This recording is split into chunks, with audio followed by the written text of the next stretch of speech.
Now, It is my pleasure to introduce to you a wonderful person and comedian, Mike Marino, who I happened to have the pleasure of meeting in my last Alaska cruise. He is not only a wonderful person, he is an excellent comedian. And without further ado, here is Mike Marino. Well, thank you very much, and good morning, everybody. I'm sorry I'm late. I'm in California. I thought it was 9 o'clock, but here we are at 8 o'clock, and thank you so much for having me involved. You're welcome. Go ahead. Oh, did you want me to just start doing a stand-up routine? Oh, yeah, because, yeah, go ahead. At this early in the morning? Sure, we're all ready. This is the earliest performance I've ever done in my entire life. Well, I'm an Italian kid. My parents are from Italy. I lived most of my life in New Jersey, but here I am in Los Angeles. And I've been touring the world now for 30 years as a stand-up comedian. And I enjoy making people laugh. I enjoy making people happy. I enjoy making people forget about the troubles of the world for just a little while. And I'm a really lucky entertainer to be able to keep on touring, even now that I'm in my late 50s. So, I mean, I don't think I've ever done a stand-up routine on a Zoom at 8 o'clock in the morning without any cocktails. But I do enjoy entertaining on cruise ships and nightclubs. I was at a nightclub performing last night. Maybe that's why I'm so late, because I didn't get home till 2 o'clock in the morning. I'm Italian. I have to have a nice cup of coffee or coffee, depending on what state you live in. I enjoy answering questions or just having a general conversation, which actually lead me into just some general stand-up routines in a conversation, because that's usually where stand-up comes from. A question, the answer comes from comedians, comedy, because the truth is always going to be funny. Even the fact that I'm late could be funny. I have a question for you. Yes. I would like to know, what is your platform to becoming the next president of the United States? Well, there you go. Okay. Well, I appreciate that very much. Marino 2024. Yes, I really am running for president. My platform's called Make America Italian Again. And the actual platform is: you don't know nothing, you don't see nothing, and you don't say nothing. That's the new America. And, you know, it's funny. That slogan came because I was entertaining on the USO comedy tour. I went to Afghanistan, Baghdad, Kuwait. We went to Japan and Germany and all these different places to entertain the troops with the Bob Hope USO comedy tour, which I actually won the award. The Bob Hope Award is an Oscar for stand-up comedians. Most people don't know that, but we had to get something, because you never really see that many comedians getting any kind of an award. And it stemmed from because, and I think this is what people should hear, because you actually wonder, some people wonder, where did a routine originate from? Well, if you remember a long time ago when they were looking for Osama bin Laden, I was on a comedy tour and I stood on an aircraft carrier in Baghdad. I actually have a flag, an American flag that they gave me from there, and a couple of awards and pictures and the whole 9 yards.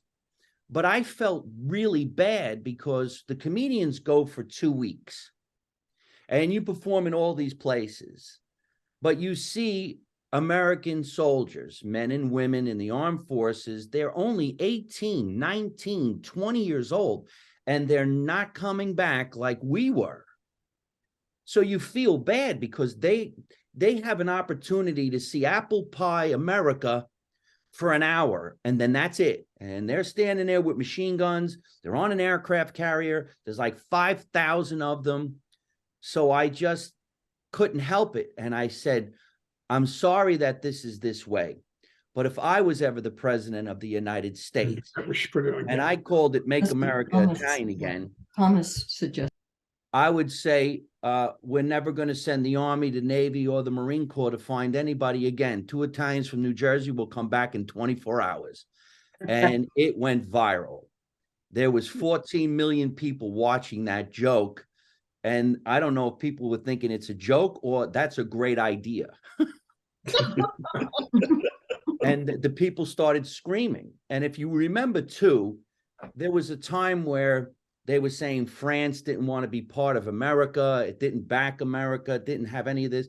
And it was in the news that day. And I remember saying, and if I was running the country and France didn't want to help America, I'd cut the head off the Statue of Liberty and send it back to France as a warning. And they just lost their mind. And if you think about it, it's silly, it's stupid, it's never going to happen, but it made some sense in a way. Mm-hmm. So it made everybody look at me like, wait a minute, he should be the president. So then what do next? You start filming a web series, Make America Italian Again, with a bunch of your comedy buddies doing something very silly. So we paralleled what Trump was doing. Everything Trump did when he was running for president, we did, only through the eyes of a bunch of silly comedians that would never hurt anybody. And that was the joke. And it was clean. So if you actually watch the web series and you see the way we're talking to each other, you have no choice but to fall on the floor and laugh. Because if you get offended, well, then there's something wrong with you, because we're obviously making this silly. Makes no sense. So as a, for instance, just not to make anybody angry or any offensive notes, I have one guy say to me in a scene, if you become the president, can I get a room in the White House? And I said, well, I don't know how many rooms are in there. They might have a guest room. I guess if there's a guest room, but then you got to come just on the weekend because my mother's going to be there. And it's so silly. How could you not laugh? Like, look at these cute little knuckleheads. So I basically was trying to create a comedy version of every mob movie you've ever seen through the eyes of a bunch of knuckleheads. You get it? And then since we were stand-up comedians, we were already performing in nightclubs anyway. So during the day, we would shoot the series, and at night, people would come and see us live, causing more media. And then I ended up creating my own talk show called Live from My Mother's Basement, because, you know, a lot of people on the East Coast, we grew up in the basement. That was where the boys played. That's where the kids had their toys. And that's where my mother used to do all the cooking. My mother really is from Italy. Most people think it's just a joke because I have blonde hair and blue eyes. Well, you know, there's blonde-headed, blue-eyed people around the world. You don't just have to have that dark skin and dark eyes because you're from Italy. My mother has blonde hair, blue eyes, and so does her brothers and sisters, and their first language was Italian. So that's basically how I started that run. But I always did and still do stand-up comedy about my family, because the truth is always going to be funny. Let's Mike, everybody take ourselves off of mute so that he can get some feedback from Exactly. us. Okay. So that Thomas suggested that. because I can't unmute people, I can only mute people. Oh, yeah. That's why you weren't here as the much laughter, Mike, is because we're all on Zoom mute. So here we go. Well, Yeah. you can unmute yourselves if you guys want to talk. I don't mind. I got a question, Mike. I got a question. Yeah, just I was noticing how sometimes when a comedian is performing, there will be some reaction from the audience. It might be a heckle, it might be a question, it might be something like that goes on, and or there could be some tech glitch something that goes wrong. So both of those situations are like unscripted moments, and very often I have seen where that's the funniest moment in the whole set. So I'm just curious whether you have had any such moments like that in any of your shows. Yes, every single night. Some examples. I'll give you as many examples as you like. And in the beginning of a stand-up's career, it's what makes you angry. When you find out that it's okay for the problem to happen and you acknowledge the problem, it becomes funnier, just like you said, because we don't expect it. But if you go with the flow of the unexpected, you tend to look like a genius, and everybody feels like they're part of the joke or part of the laughter. And I had to learn that, because my ego would say, hey, wait a minute, that's not the way this goes. You're ruining it. Whereas now, and probably for the past 15 years, if it's done correctly with joy, usually a heckler actually just wants to have some fun, you can bring more laughter to the night. So I'll give you an example. I was lucky enough to be the opening act for some big singers. I've worked with Dean Martin's daughter, Dina Martin. I've worked with Robert Davi, who's been in a lot of movies, and he does this whole big Sinatra review. So one night we were standing in front of 10,000 people, and he has a 32-piece orchestra. A comedian's very seldom going to stand in front of an orchestra like that. Right. And they play you on with the music, and you get to come out in a tuxedo, and it's like the Rat Pack relit, and you can't wait for it. But after 3 or 4 shows, you start to know the faces of the band, although the band doesn't say anything to me, and I don't do anything with the band. You see them nightly, and you become friendly, and they have to hopefully laugh while you're performing. Otherwise, the audience could see that they're not interested, and they're waiting for the singer. So one night I just said to the piano player, who's the composer, he said, I'm going to walk you out to an 8 bar. Now, I don't know much about music, but I knew what he meant. He's going to play us on to the stage, and then I come walking out. And I says, hey, why don't you tell the drummer to do some rim shots tonight? We'll have some fun. Now, I don't work like that. I do stories. I don't do set up joke. So it's really not going to work. But I figure, why not have some fun? Let's see what happens. Oh, wow. So when the drummer started doing it, he was doing it in all the wrong spots. But instead of getting angry, I started laughing. It's not making any sense. And the band is cracking up laughing. The audience is laughing. Everybody's thinking, this makes no sense. So I turned to the piano player, and this is live in front of 10,000 people. And in the microphone, I said to him, hey, man, what's with your drummer? And the piano player leaned into his microphone and goes, he don't speak English.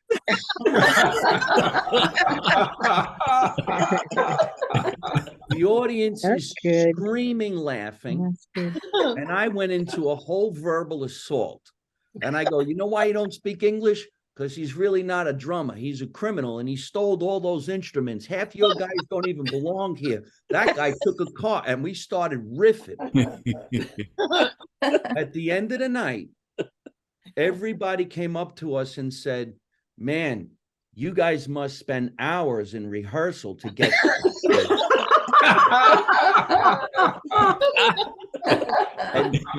and then they hear you say, well, I never even met them till last week. So those are the joys. Yeah. And then I was actually doing a show this past Saturday night at NJ Pack in Newark, New Jersey. It's a very prestigious theater, and there was about 500 people. And during the show, I saw someone videotape. I thought you were dressed. Eh? While she was videotaping the show, I have to say to myself, if I stop her, the woman, the audience is going to turn on me. But you have to stop them because you're not supposed to be doing it. There's even an announcement. You can't videotape the show because this is our livelihood. So I have to make a decision while I'm performing. So after about 15 minutes, I said, hey, maybe you should just hang out with everybody and have some fun. You don't need to videotape the show. We're all here tonight having some fun. I put the camera down. Really, what I'm saying in my head is, that's illegal. Could you please stop? And she said something that I've never heard. I'm not videotaping. I'm live streaming, which is the worst thing you could do to any entertainer. Ooh, wow. I'm live Oh. streaming. And she Mm. said that in front of this audience. Now I have to make a new decision. Whoa. I have to stop this. So I actually politely said, well, you know what? That's a little bit worse than videotaping. See, because here's what you're doing. You're showing, I don't know who, this show, and they don't have to pay. And if they don't pay to see this show, I don't make any money. And guess who else doesn't make any money? The theater, because now they don't have to pay to get in. They don't have to waste money on a 2-drink minimum. And by the end of the week, I'll be working at Home Depot. So she put the phone down. I have to warm up the crowd all over again. Boy. And I already know that she's going to be very angry if she doesn't get up and walk out. Wow. But that's the things that we have to deal with. And it's sad. And there was also an Oscar winner in the showroom. So I took that opportunity to acknowledge who was in the room. And it was Nick Villalonga, who wrote the movie Green Book. He came to see me perform, because I'm hoping I'm going to work with them in a movie or a TV series. But I'm also proud to know that he was there. So I said, why don't we take this moment to acknowledge an Oscar winner for the movie Green Book? And there is Nick Villalonga. So I created the diversion. Everybody cheered for Nick. And then I went back into another routine, actually about Home Depot. Oh, I have a question, Mike. Mike, one of my late husbands used to say, Diana, if we're not laughing, we're not doing it right. And I think in some way that's true, because everything has humor to it, even tragedy, you know. I mean, it's amazing. There's a sort of a gallows humor that we develop. Can you address the fact that everything is funny in some form? Well, I try my best to make everything funny, because if you don't, you can cause really bad health issues in your own body, because stress is a killer. And we all have stress. This pandemic caused more stress for everybody worldwide, more than any other stressful thing. And then what you see, what's going on the internet, what's going on in the world can be very, very stressful. So if you find some humor somehow without offending anybody, you should be able to laugh about what goes on in your own life, because we all experience the same identical thing at different parts of our lives. I never thought I would get to this age where I would actually say that, because when I was younger, I would be like, wow, quit your belly aching, which is what your mother would say. Oh, quit your belly aching, life is great. And now I'm at that age. So when I go to see a doctor for an ailment, I will find something funny about it. There's something funny about the conversation. You're not the only one having it. There's something funny about the argument you have with a loved one. There's something funny about the conversations you have with senior citizens. I have people call me all the time. Oh, my father, he did this. And I'm like, everybody's father does that. That's the comedy right there. If you think your father is the only one talking to you like that, you're wrong. My father said the identical thing. They don't want to learn anything new. They're not going to listen to reason, and they're going to do the opposite of what you say. I said to somebody yesterday, my father is now 86 years old. And for the past 25 years, I could say to my father, Dad, there's $1 million between door number 1, but door number 2 has nothing. Rest assured, my father's going to go to door number 2 because he knows better than his son. So it's best to say, don't go to door number 2. There's nothing there, so that he'll get the $1 million. But isn't that true in everybody's life? You know, anywhere from giving somebody directions. Well, that's not the way you go. Well, no, yeah, it is the way you go. It's in the phone. The phone knows exactly where to go. No, I got the map.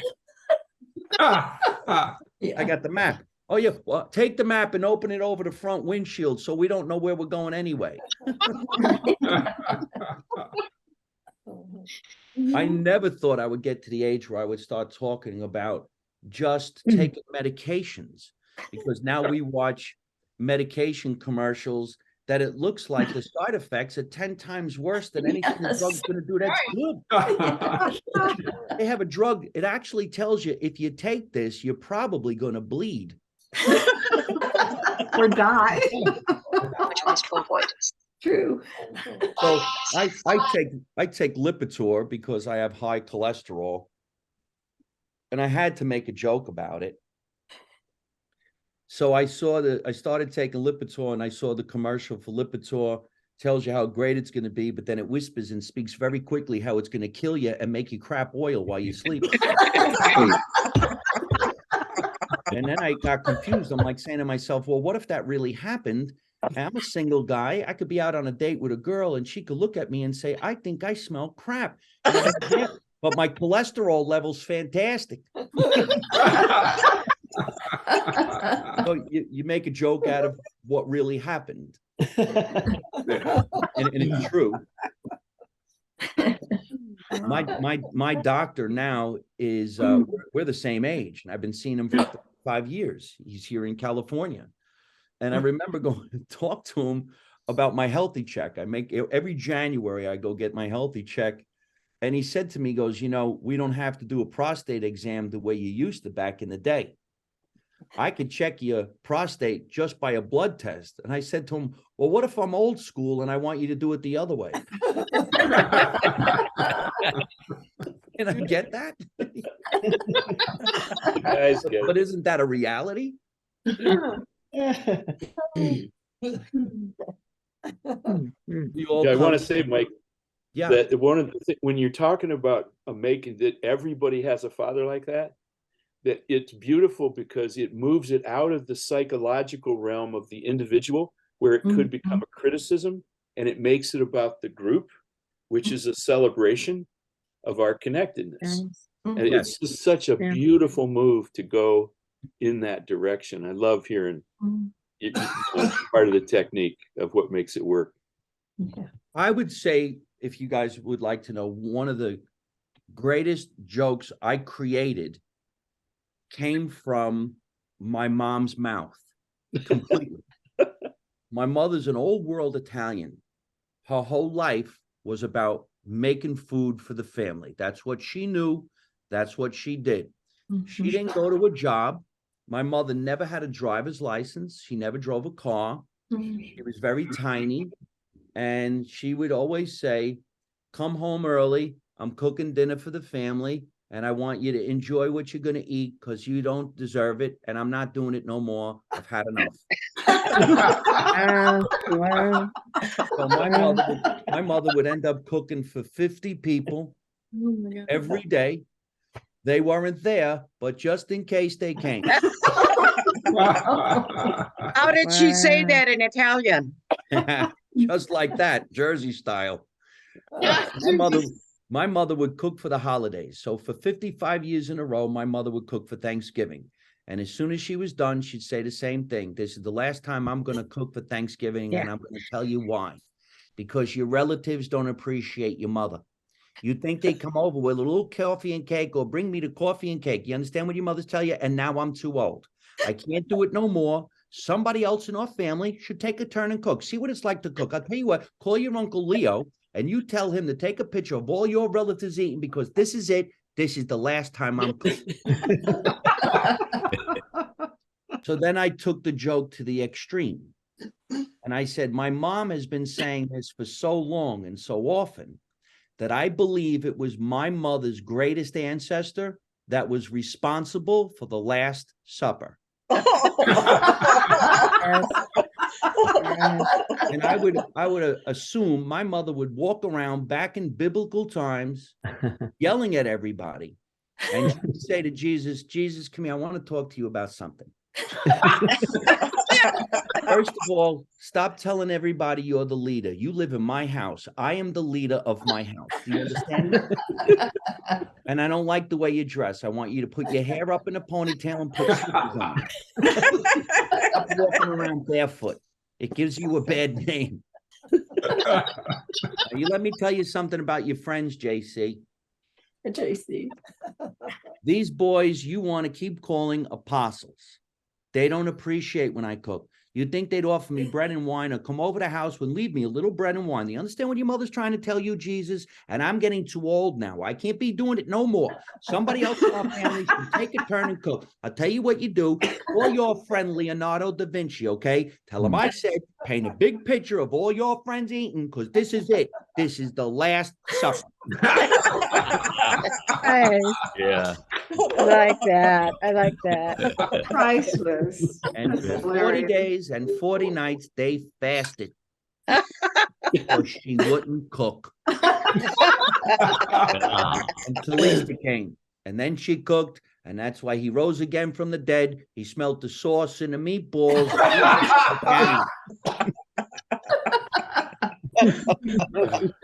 And you see how you develop a joke from what your family said to you.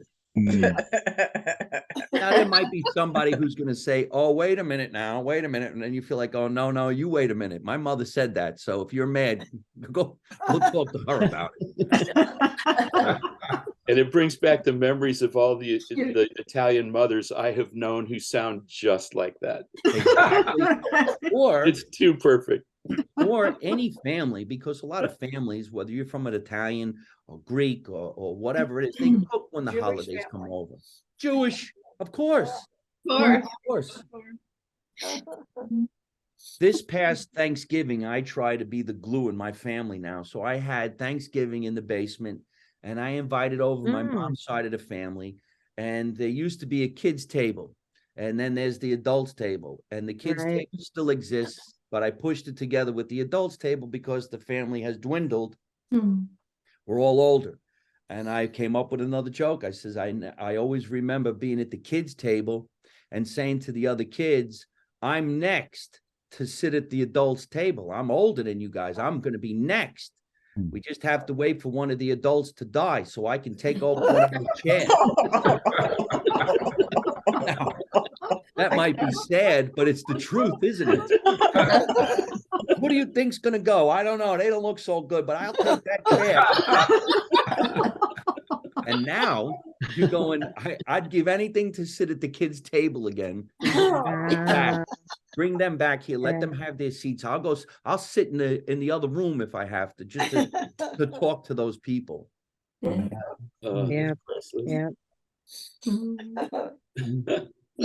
That's a lot where I first started doing stand-up comedy imitating my Uncle Tommy, because we all have someone in our family that you miss so much, the way they used to talk, the crazy things that they said, their crazy beliefs in what they saw in the world. So my Uncle Tommy was a cross between Archie Bunker and Lieutenant Columbo.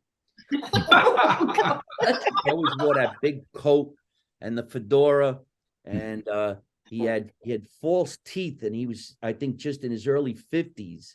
And the false teeth he would take out of his mouth to clean his gums, and he put them back in. Now, if you're a 5-year-old kid, you'd be petrified. Like, I think Uncle Tommy took his teeth out of his mouth. No, that can't be it. So he used to say all the crazy things. So we would sit down at the big table, and he'd look at you and go, you see the food that your mother put on the table? Yeah. When you get older, you're never going to see this, because you're never going to find anybody as good as your mother. And he meant that. And my mother was his wife's sister. And he would finish eating, and he would say in that voice, where does your mother hide the chocolate? I know your mother hides the chocolate so you kids can't eat it. She puts it up high in the closets. Tell your Uncle Tommy where it is so I can get myself a piece of chocolate. Because if I don't have the chocolate, then I'm going to get constipated and I'm going to be sitting in the toilet counting tires. And you're a kid. You're like, what? What does that mean? And then you would get him the chocolate. And he would say, yeah, your Aunt Mary was in there the other day. She didn't come out for 2 hours because she had a banana. I said, don't have a banana.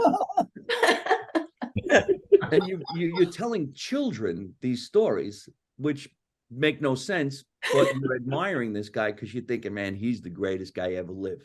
And I'll never forget one time we sat at the table, and this is when I became a teenager. And I told him, someday I'm going to move to Hollywood, California, and I'm going to be a movie star. And my uncle went like this. Let me see if I can remember this.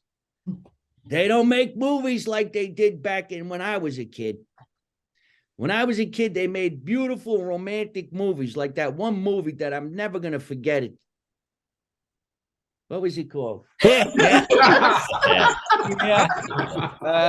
was Gone with the Gone with the Storm. It was a very romantic movie about a house that got swept away by a hurricane and crash landed on a witch. And the witch, they broke her legs because she was a rat. She turned on the mob. She got hurt. And then the prince,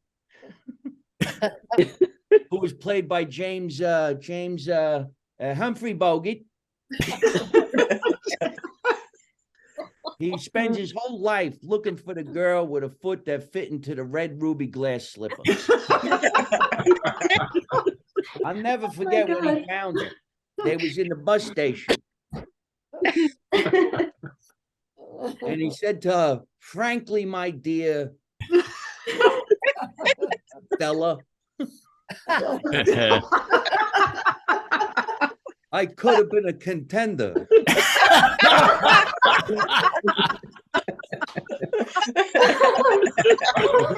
Now, of course, I exaggerated that, but that's the way he used to talk.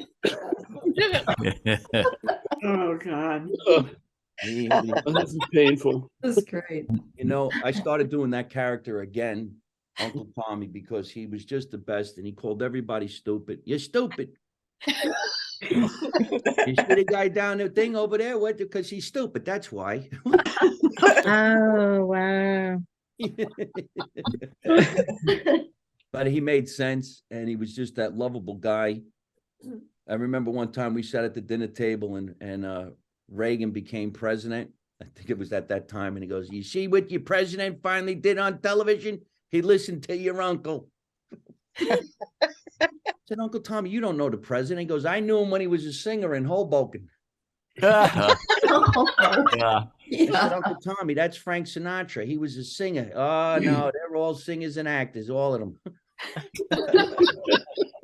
That's true. But isn't that enjoyable? Because doesn't that make you think of somebody in your family and you go, we had somebody just like that? Yes, yes. No matter what race you're from, everybody's got somebody who made you laugh and you couldn't wait for them to come over to the house. Mm-hmm. Mm-hmm. For sure. I would love to take any questions. I could go into another stand-up routine if you want. Well, we have one question in the chat, which is, what led you to become a comedian? I wanted to be an actor my whole life. I never wanted to be a comedian. When I was in grammar school, when I was in third grade, I wrote my third grade play. I just wanted to be an actor because when we were kids like that, maybe you all remember the TV show, The Dead End Kids, the Bowery Boys, the Little Rascals. I wanted to be like that. So all through high school, grammar school, I was going to theater arts classes. I started taking acting classes at 16 at Herbert Berghoff Studios in New York City. I was actually taken into New York City from my high school band teacher because he knew I really wanted it. I can only imagine the headache that would cause nowadays. I just happened to meet a teacher who was so happy and kind that he said to my parents, listen, your son wants this more than anything. I have a contact at a school in New York. Do you want him to go? And away we went. And he drove me. And then I went to the American Academy of Dramatic Arts, and I grew up doing TV commercials. I was on a soap opera. I didn't want to be a comedian, but when I was 29 years old, people were saying to me, you know, you're really, really funny. Why don't you try stand-up? And I said, it's not what I want to do. I want to be an actor. And someone said to me, why don't you play the role of a stand-up comic? as an acting challenge. Nice. And I said, okay, I'll do that. And I went to an open mic. They had a competition, and I went in and talked about my mom for 15 minutes, and I won the competition, and everybody said, see. Then I came to California, and more people told me I should be funny. So I went to the Comedy Store, and I did impersonations. And the owner at that time, the famous Mitzi Shore, said to me, you're not doing what I need. And then I went back again, and she said, you're not doing what I need. And I said, you know what, lady? I really don't even want to be a comedian. I don't even like being in California. Your pizza sucks, your club sucks, and there's traffic all the time. And she goes, you are a comedian. Yeah.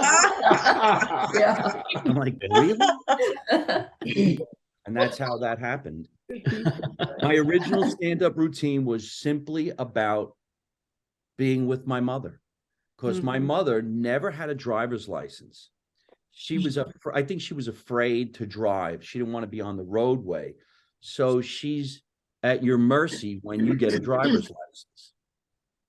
And how did my mother get one of her 3 sons to take her to the store? She guilt you into doing it. Yeah. I have to get something at the store, and you better take me right away because it's for your father. I don't need it, but your father does. If it's not here when he gets home, he's gonna lay into you. So you went immediately. Well, I would exaggerate. Ma, what is it that daddy needs? Well, he needs milk and bread. I go, what else does he need? Well, I think he needs some laundry detergent. Oh, okay, what else? You know, and then whenever I would take my mother to a grocery store, she made sure you passed another store first. Oh, wait a minute. There's the Italian deli. You better park. Let me get in there. I got to get something. And an Italian deli to an Italian lady like my mother was like taking a child to Toys R Us. She's going to lose her mind in there. So I would listen to the radio and wait. And I would never hear any good music. It was always the news. And then I would hallucinate. You better go inside and get your mother. She's never coming out. And there was always something about the way my mother would pay for things. She never had enough change. Remember when you paid for something with cash and coin? So she'd say, oh, I bought everything I needed, but I forgot enough change to pay that man. Go in there, pay that man. And I would go in the deli, and the guy would say, your mother didn't have enough change. And I says, well, how much do I owe you? He goes, it's just one more thing for your father. And I was like, well, she didn't have enough change. Well, how much is it? He said, $37. And I would extend that story. And then I remember I'd take my mother to a big supermarket. And she would scream when she couldn't find you. You remember the day where there was no phones and you couldn't get in touch with nobody. And my mother would run around the store going, Michael, where are you? Michael, where are you? And I met this girl, and I was trying to get a phone number. And she said, oh, that poor old lady, she lost a child. I said, don't worry, she'll find him. Hey, Mike, we have about 5 minutes left. So whatever you want to do is great. I'm having fun. This is the greatest morning chat I've had in years. Mike, I'm feeling cheated. I want to hear your Home Depot routine. You alluded to it earlier. I actually went into Home Depot one day with an orange shirt just so I could have some fun. People would come up to me and they would say, hey, I'm looking for plumbing supply. I'm like, yeah, me too. I don't like doing self-checkout. I think it's offensive that they make us do somebody else's job. So one time I was in the Home Depot and I was checking out my own items, and a guy came up behind me and he said, you know, you seem to be really good at that. And I says, yeah, I've been working here for about a month. I go, did you want some help with your items? And he goes, yeah. I go, yeah, but you're in the wrong line. You got to go over there. You know, some people get angry when you do stuff like that, but how could you not laugh? How did we get into the world where we have to check out our own items? I don't have the skill. I didn't train. I don't work here. I'm not getting paid. So why not have some fun? And if you ask somebody who works at Home Depot, hey, I'm looking for nuts and bolts. And they say, yeah, well, I work in plumbing, so I don't know where the nuts and bolts are. That's right. That's right. Technically, if you actually read the signs, it tells you where everything is. So I don't even know why anybody works at Home Depot at all. They're supposed to have some knowledge of what you needed. So, you could have a lot of fun with there. I like going to Walmart. I actually go to stores to find jokes. Yeah. Do you know you really can buy a coffin at Costco? I just thought that was hilarious. Yeah, Because it makes you think this is the store where you buy bulk items. So how many coffins are you buying? Did you need 4 or 5? What happened? And they sell the coffin at the exit. That's a little scary. What do you do? Walk out and go, oh my God, we forgot the coffin. Let's go back.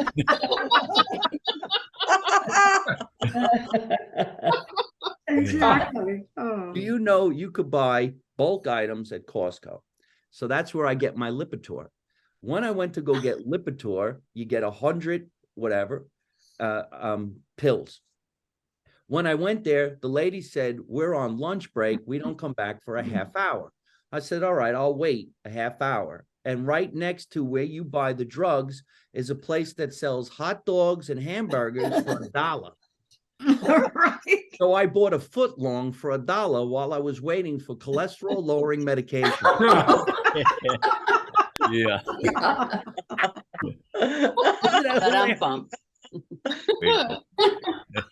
And I don't even mean that to be funny. And you get a free refill in your Pepsi. Yeah. Where's that drummer when you need him? Fun. Yeah. So any other questions? You can find me at mikemarino.net. All my social media is at Mike Marino Live. And if you want to vote for me for president of the United States, you can vote as many times as you want. Yay. I went on YouTube because I thought, gosh, we've never had a stand-up comedian. So I went on YouTube and I chuckled for days thinking about different parts of your routine. Really go on YouTube too. That's really terrific. My dream is to turn this into a TV series. I wrote a series called Growing Up Grand. I actually own the house I grew up in Scotch Plains, New Jersey.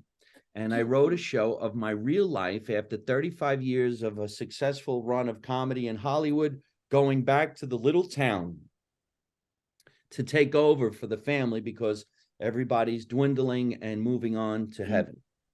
And then you got the butcher and you get the baker and you got the candlestick maker and all the people that you saw from back in the day, and they say funny things to you. So one of the lines that someone said to me, and I'm going to put it in the sitcom, the guy said to me, "What's it like to be famous?" And I said, "Are you hiring?" That was a butcher.